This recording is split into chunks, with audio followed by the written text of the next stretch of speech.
Students, आज का topic है rectangular components of A position vector. हमने ऑलरेडी सीखा है कि एक जनरल वेक्टर को किस तरह से रिजॉल्व किया जाता है, सेपरेट किया जाता है इनटू 2 और 3 परपेंडिकुलर कंपोनेंट वेक्टर्स में। ठीक उसी तरह से आज हम एक पोजीशन वेक्टर को स्प्लिट करेंगे, रिजॉल्व करेंगे इनटू 2 और 3 perpendicular component vectors में। Is this clear? So let us start. There are two cases.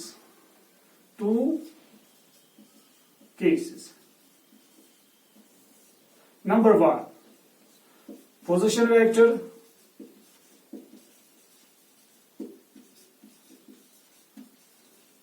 in a plane, and number 2, position vector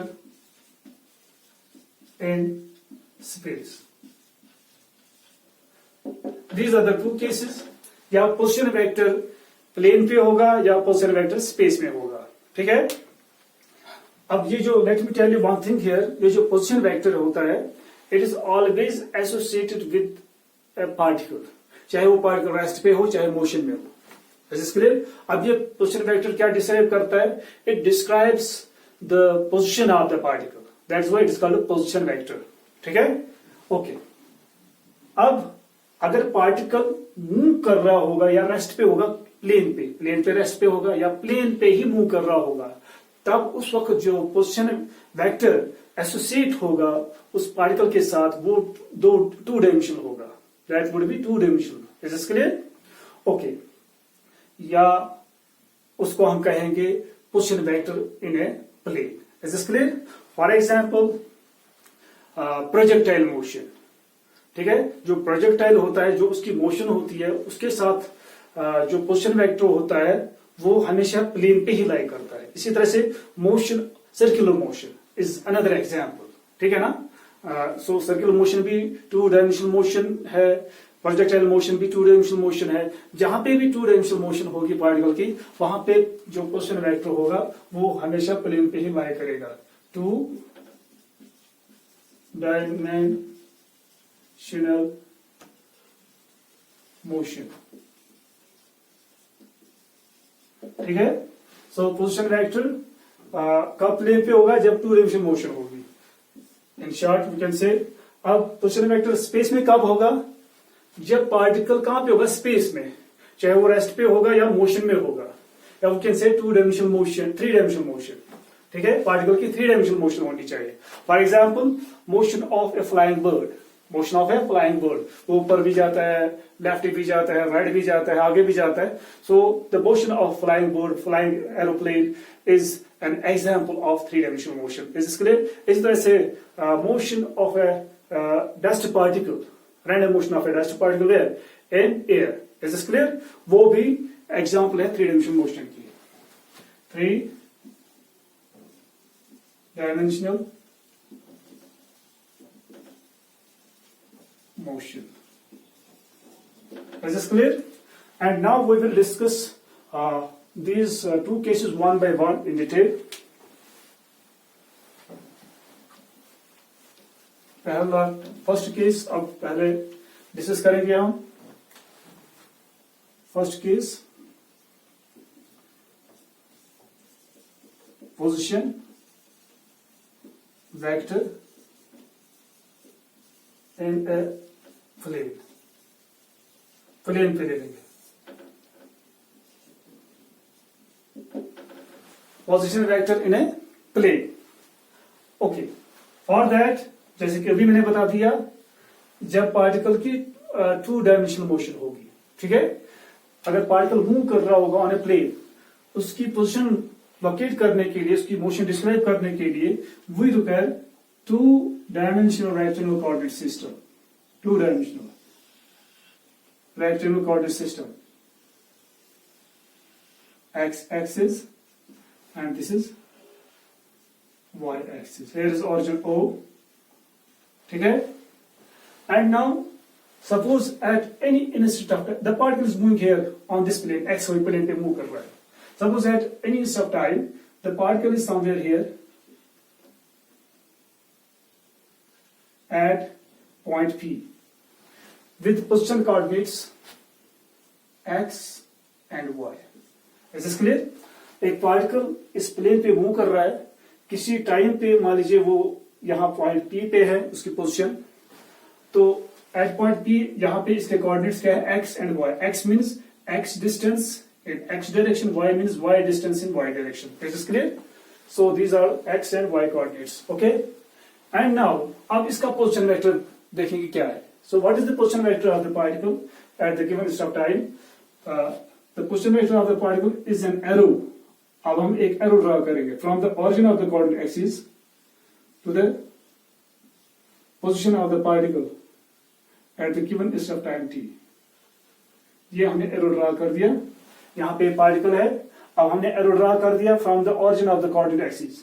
अब जो एरो हमने ड्रा कर दिया, जो वेक्टर हमने ड्रा कर दिया, इसी वेक्टर को हम कहते हैं पोजीशन वेक्टर, जो हमने ऑलरेडी डिस्कस किया है स्टार्ट में.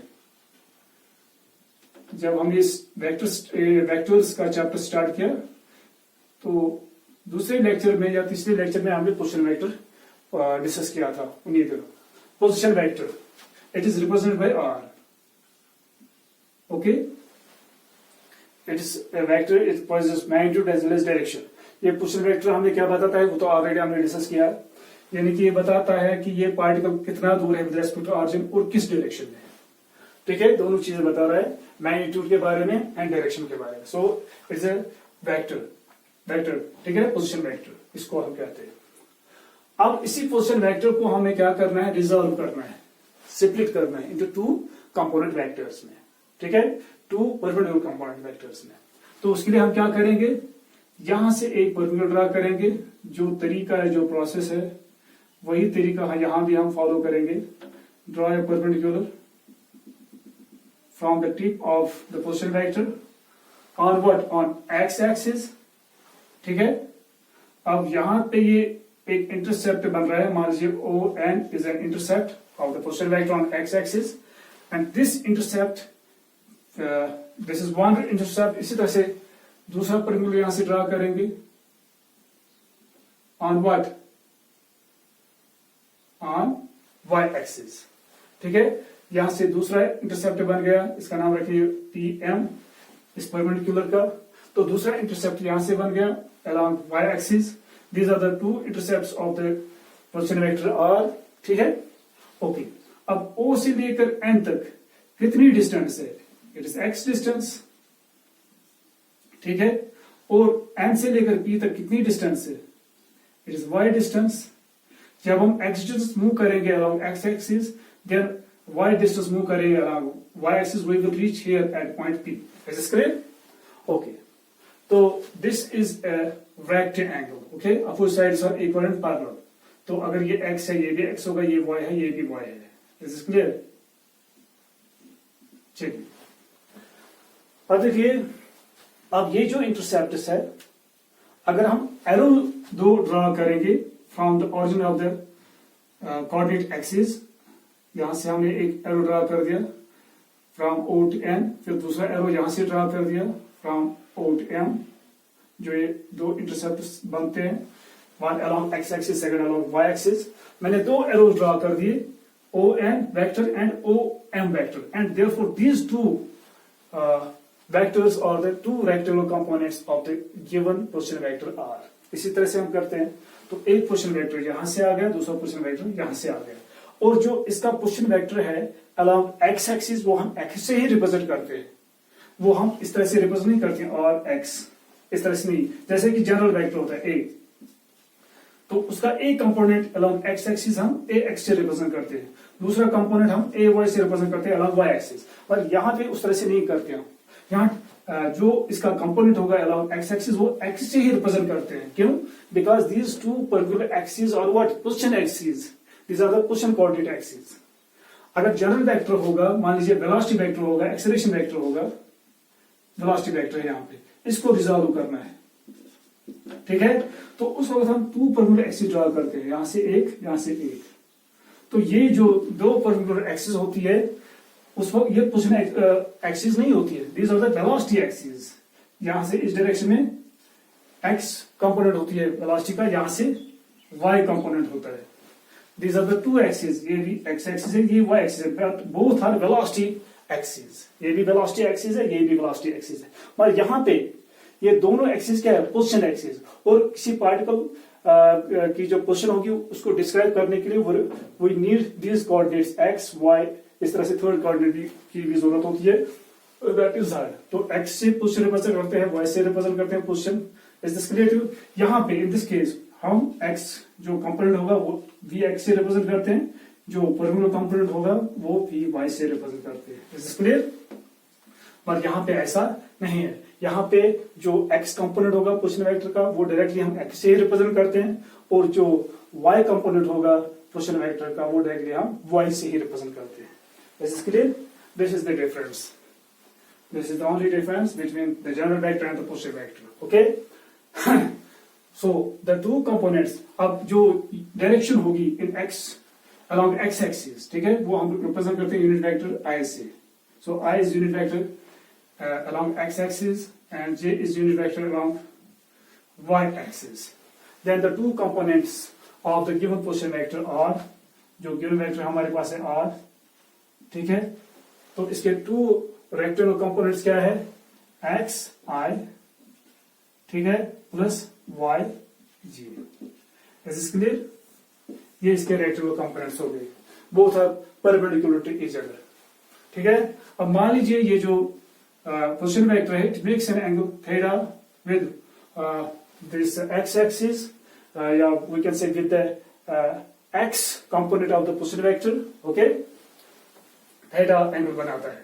Then sin theta, अब देखिए sin theta किसके बराबर है, perpendicular divided by hypotenuse, that is y divided by r। This implies that y is equal to r sin of theta। तो ये जो y है ये किसके बराबर होगा, ये y r sin theta के बराबर होता है। Is this clear? This is the x, this is the y component of the position vector। y component r sin theta के बराबर होता है। एंड इसी तरह से cosine of theta, याद रखना cosine of theta, it is base divided by hypotenuse, that is x divided by r, cross multiply x is equal to r cos of theta। ये हुआ इसका दूसरा component, that is x component, वो किसके बराबर है, r cos of theta, position vector का। Is this clear? इसी तरह से अब ले लेंगे ये right triangle and right triangle OPN according to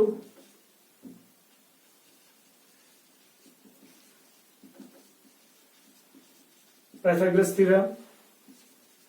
क्या है Pythagoras theorem? शाबाश। hypotenuse square, that is r square, is equal to base square, that is x square, plus perimeter square, that is y square। okay, तो r निकलेगा यहां से under root of x square plus y square, याद रखना।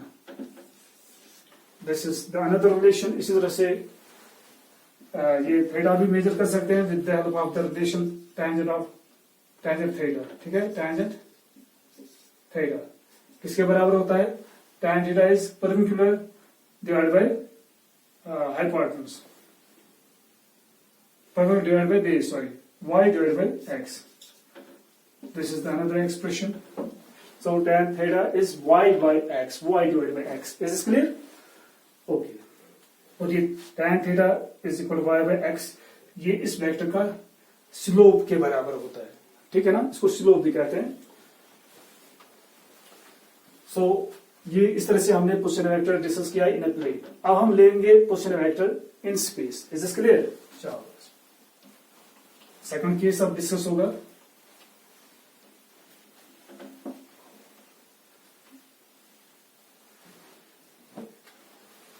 In space, second case. अब अगर position vector कहां पे होगा, स्पेस पे, ठीक है।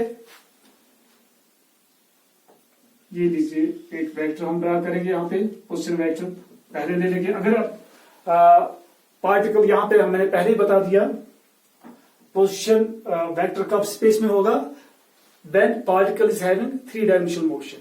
अब 3-dimensional motion है, ठीक है, particle is moving in the air here and there, ठीक है, random motion of the particle.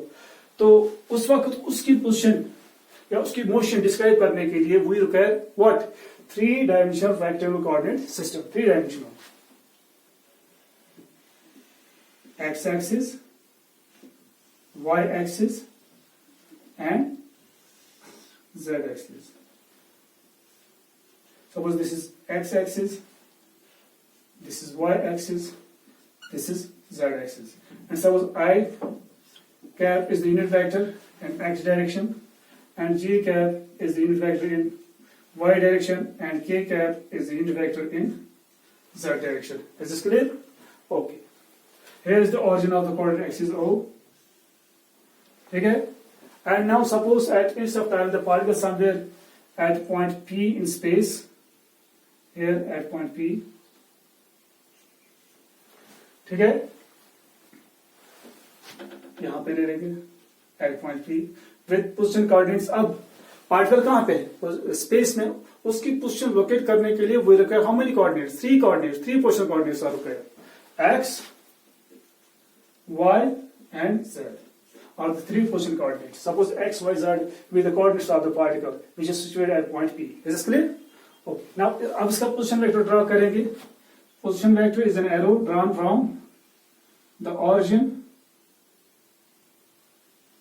of the coordinate axis to the present position of the particle. ठीक है?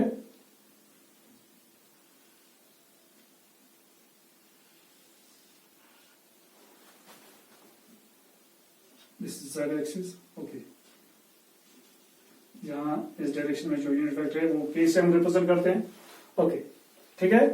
दिस द पोजीशन वेक्टर, हम इसको represent करेंगे R से. ठीक है. अब इसको रिजॉल्व करना पड़ेगा इनटू हाउ मेनी कंपोनेंट्स. यहाँ पे अगर स्पेस में इसके 3 रेक्टेंगुलर कंपोनेंट्स होंगे, ठीक है ना. इसके 3 रेक्टेंगुलर कंपोनेंट्स जो होंगे उसके लिए इनके रिजॉल्व करना पड़ेगा इसको 3 रेक्टेंगुलर कंपोनेंट्स में. उसके लिए हमें क्या करना पड़ेगा? वी हैव टू कंप्लीट या we have to draw here a cuboid with this position vector as a diagonal. ठीक है. उसका एक डायगोनल होना चाहिए ये R के बराबर. Is this clear? तो एक यहां से हम ड्रॉ करेंगे पैरेलल पाइपर, यहां से पैरेलल पाइपर हम ड्रॉ करेंगे.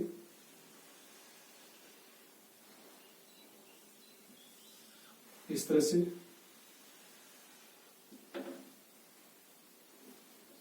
ये पॉइंट P है, यहां पे इसके कोऑर्डिनेट्स है X, Y एंड Z.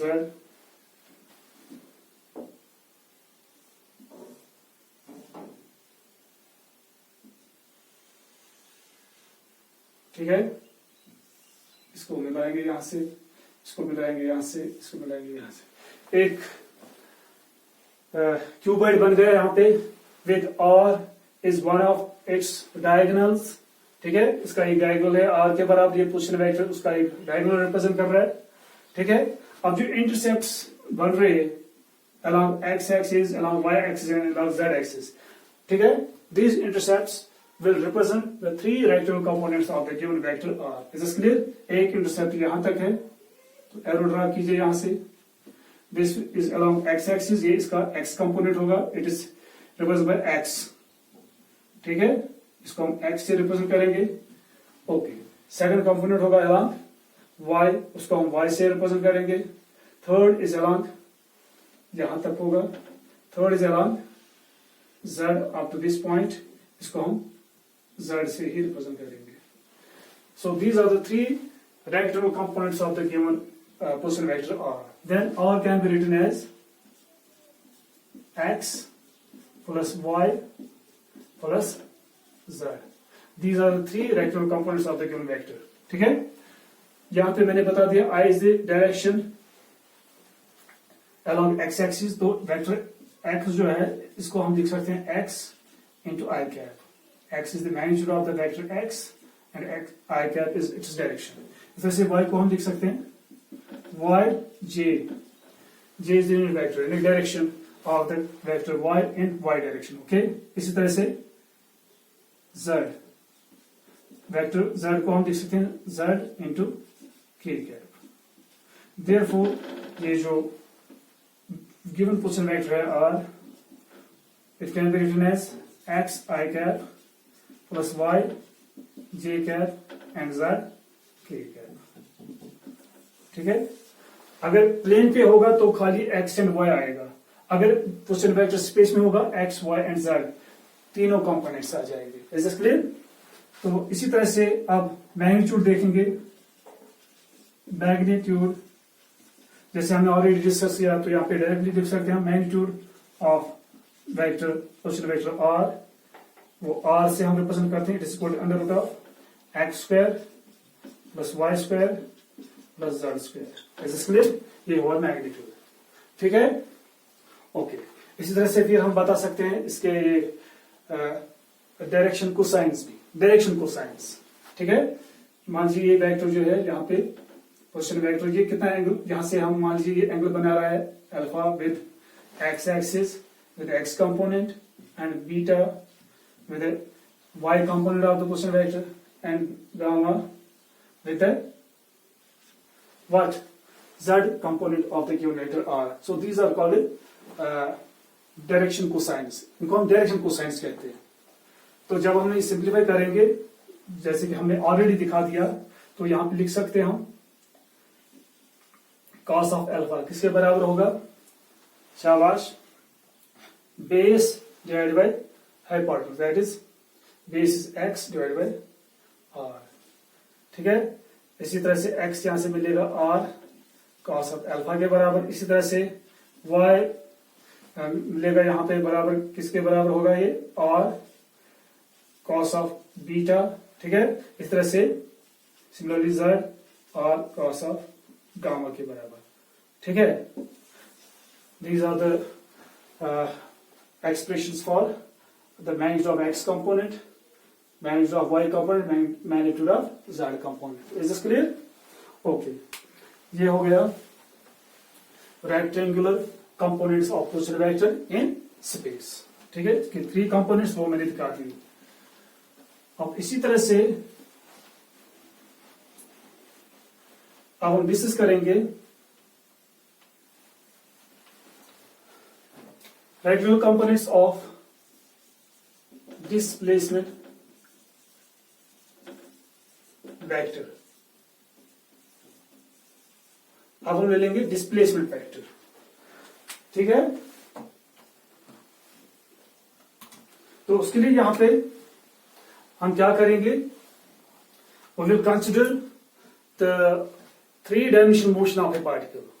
ठीक है, तो for that we will consider here 3 dimensional rectangular coordinate system. Again, this is x axis, this is y axis, this is z axis। यहां पे लीजिए ऑरिजिन O। ठीक है, तो जो डायरेक्शन होगी unit vector along x axis, suppose it is represented by i cap, यहां से यूनिट वेक्टर है j कैप, यहां से यूनिट वेक्टर है k cap. Okay, these are the 3 perpendicular unit vectors, that is I, j and k। And now suppose, let's consider a particle, moving particle.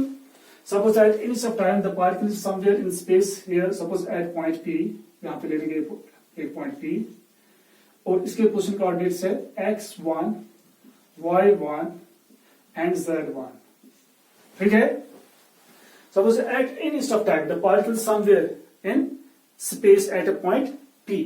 ठीक है, शाबाश, यहाँ पे assume करेंगे suppose at any instant of time t, the particle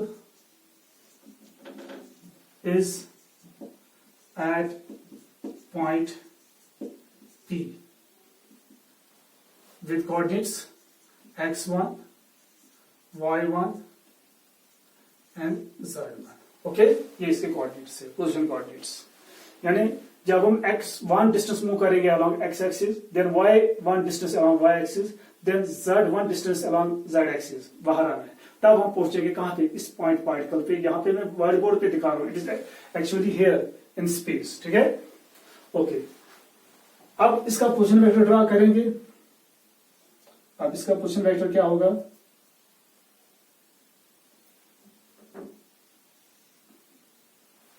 इसका position vector हम draw करेंगे different marker से। Suppose this is the position vector of the particle, suppose it is r1, ठीक है। then this r1, अब ये r1 किसके बराबर होगा, अभी हमने इसको रिजॉल्व किया, दिखा दिया किस तरह से इसको रिजॉल्व करते हैं। and this r1 is equal, इसके 3 कंपोनेंट्स है, x1i plus y1j plus z1k. Is this clear? These are the 3 vectorial components of the position vector of a particle p at instead of type t. Is this clear? ठीक है ना? Okay, keep it number 1. And now suppose after some time the particle is somewhere here at position q with coordinates x2 with position q with coordinates x2, y2 and z2. Is this clear? अब यहां पे देखेंगे इसका position vector क्या होगा। Draw an arrow from the origin of the coordinate axis to the position of the particle. ये particle कहां है, स्पेस में, somewhere in space. So this is the position vector r2। ये पोजीशन वेक्टर है, उस वक्त टाइम क्या था, t1। अब ये पोजीशन वेक्टर है, उस वक्त टाइम क्या है, अब t2। यहां पे ले लेंगे t1 time, at in instant of time t1, this is at in instant of time t2, ठीक है। Okay, so r2 is the position vector of the particle at an instant of time t2। ये इसकी position vector है। यहां पे resume करेंगे। Suppose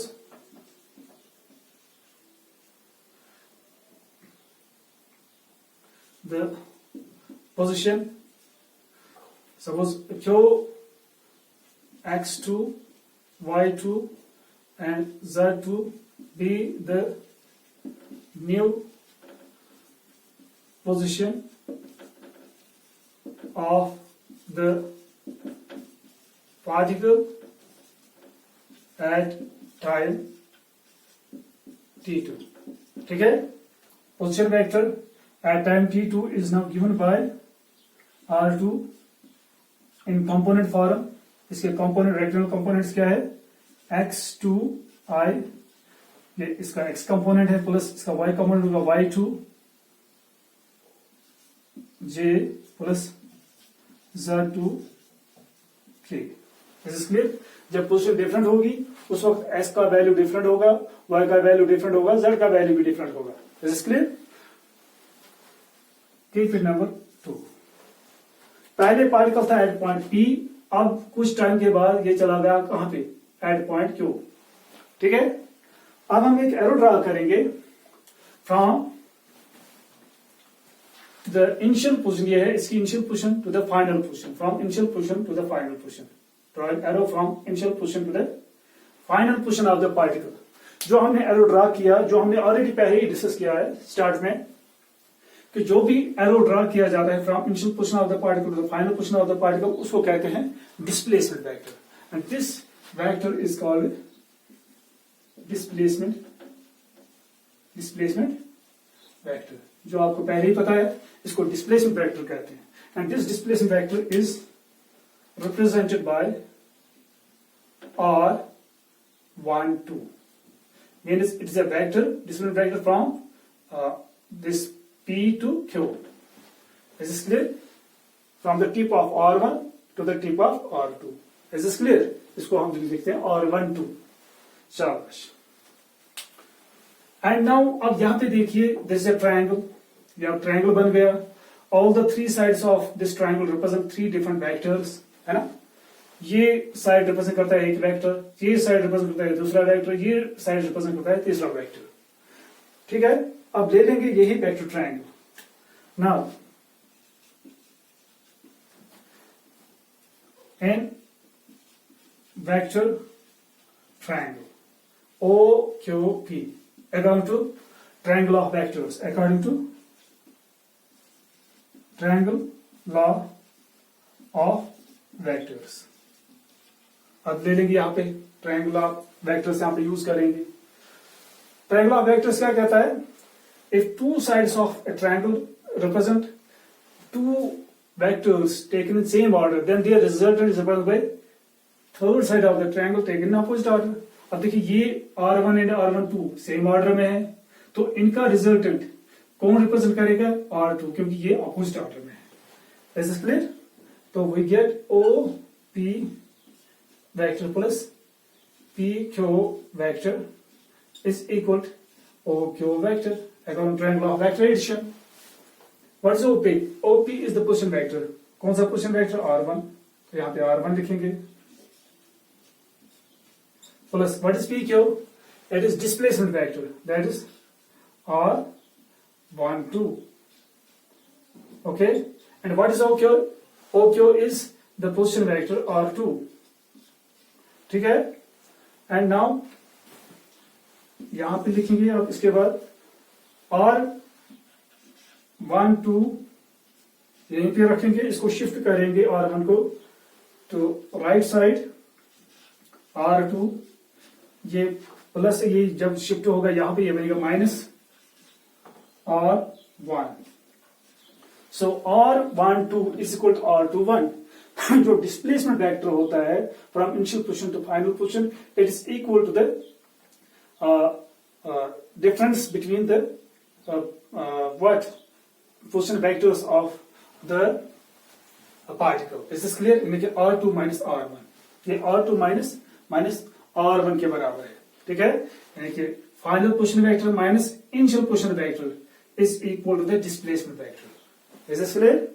शाबाश। Using for R1 and R2, what is R1? Using, अब यहां पे लिखेंगे हम इसको, अब ये रफ कर सकते हैं हम यूजिंग, अब हमारे पास एक्सप्रेशन है R12 is equal to R2 minus R1 using first and second।